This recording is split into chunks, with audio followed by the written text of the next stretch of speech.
guys, welcome back to my channel.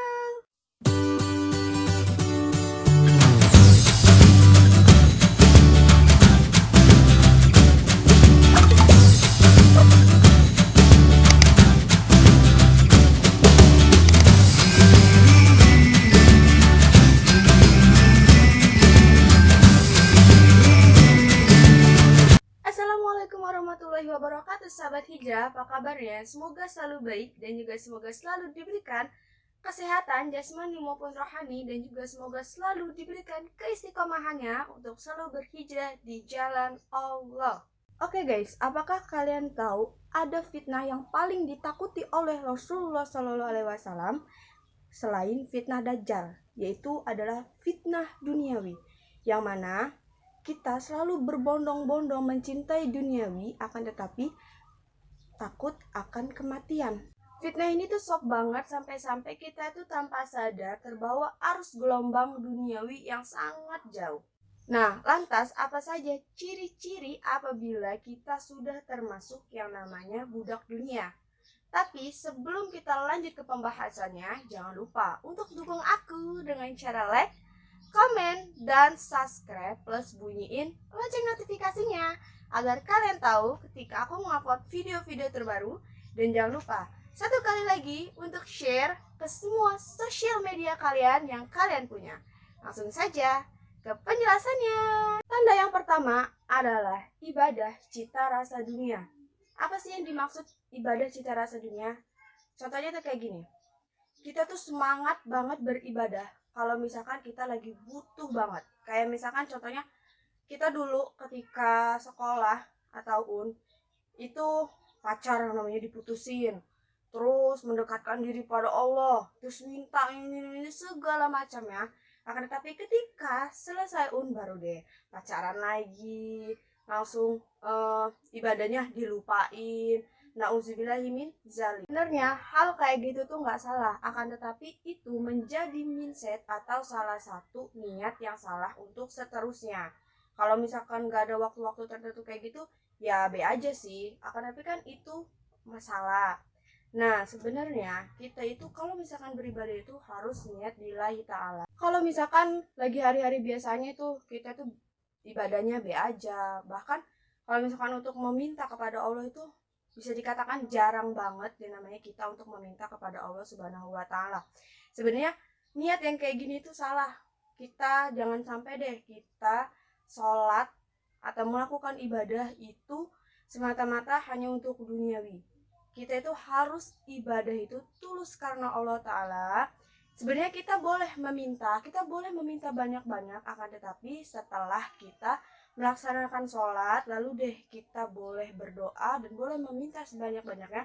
Akan tetapi itu harus terus dilakukan, jangan sampai karena kita butuh nih sama Allah, nah terus kita laju deh semuanya dikencengin. Ketika udah gak butuh lagi sama Allah, ketika udah dikabulin nih sama Allah, kita jadi lupa sama Allah. Nauzubillahimin zalim. Yang kedua adalah singa di siang hari, bangkai di malam hari. Apa sih maksudnya singa di siang hari, bangkai di malam hari?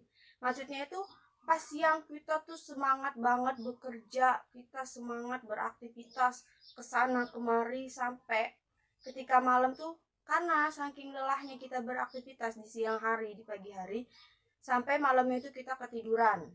Sholat tahajud enggak, sholat subuh kesiangan, bangunnya juga kesiangan, langsung kita lanjut lagi beraktivitas. Nah, sebenarnya yang kayak gini tuh salah banget. Kita beribadah, kita beraktivitas sampai lelah, tapi kita melupakan yang namanya ibadah kita. Kita boleh menyibukkan diri kita atau kita boleh sibuk oleh kerjaan kita, tapi ingat, jangan selalu lupakan ibadah kepada Allah, karena yang menciptakan kita, yang ngasih rezeki kita itu hanya Allah Subhanahu wa Ta'ala. Tidak peduli itu halal atau haram, jadi asal terobos-terobos aja.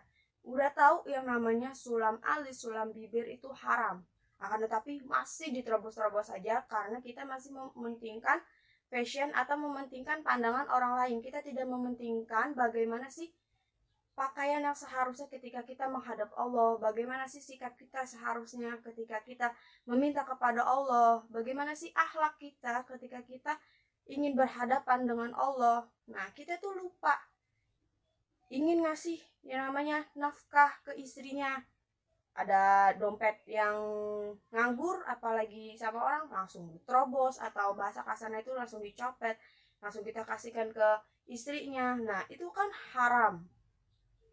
Dia tuh nggak peduli mau itu halal mau itu haram, jadi asal terobos aja, selama itu masih memenuhi kebutuhan dia. Padahal kan yang memenuhi kebutuhan kita itu adalah Allah Subhanahu wa taala. Maut, jodoh, rezeki itu udah Allah yang ngatur. Jadi kalian itu tinggal udah deh taat, ikhtiar, dan berusaha aja ibadah terus kepada Allah. Selain kita berdoa, kita juga harus berikhtiar. Jangan sampai nih kita itu terus aja berdoa tapi kita berusahanya nggak ada, ikhtiarnya itu nggak ada. Kita terus aja berusaha tapi doanya itu nggak ada. Jangan sampai yang kayak seperti itu. Yang keempat adalah sibuk terus, lupa ngaji, lupa ke majelis taklim, dan lupa segala-galanya. Pokoknya lupa yang bersangkutan ibadah dengan Allah.